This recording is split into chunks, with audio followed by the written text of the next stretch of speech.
अस्सलाम वालेकुम दोस्तों, आज की वीडियो में मैं आपको 5 दिलचस्प पहलू के बारे में बताने जा रहा हूँ। तो आइए शुरू करते हैं। पहले नंबर 1, मौत का फरिश्ता दिन में कितनी बार हमारे घर आता है?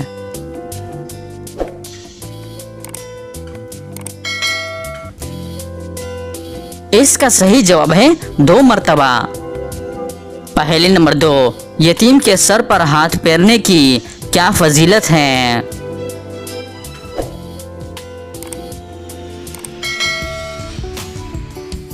सही जवाब है, ऐसा करने वाले के हाथ के नीचे जितने बाल आएंगे उसको उतनी नेकियां मिलती हैं।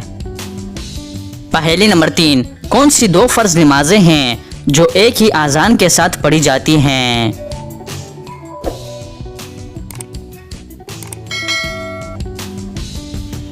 इसका सही जवाब है, अरफा के दिन मैदान अरफात में ज़ोहर और असर की 2 फर्ज नमाजें एक ही आज़ान मगर 2 इकामत के साथ पढ़ी जाती हैं। पहले नंबर 4, किस जिन या औरत को नबी बनाकर भेजा गया?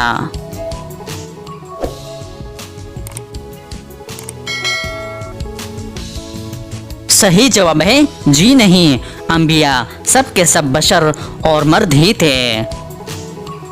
पहले नंबर 5, दज्जाल किस कौम से होगा और उसकी सवारी क्या होगी?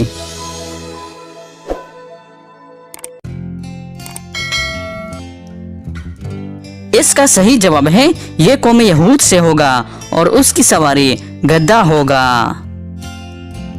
तो दोस्तों, उम्मीद करता हूँ कि आज की वीडियो आपको पसंद आई है। अगर पसंद नहीं है तो लाइक का बटन दबाएं और मज़ीद मालूमाती वीडियोस के लिए हमारे चैनल को सब्सक्राइब कीजिए। शुक्रिया।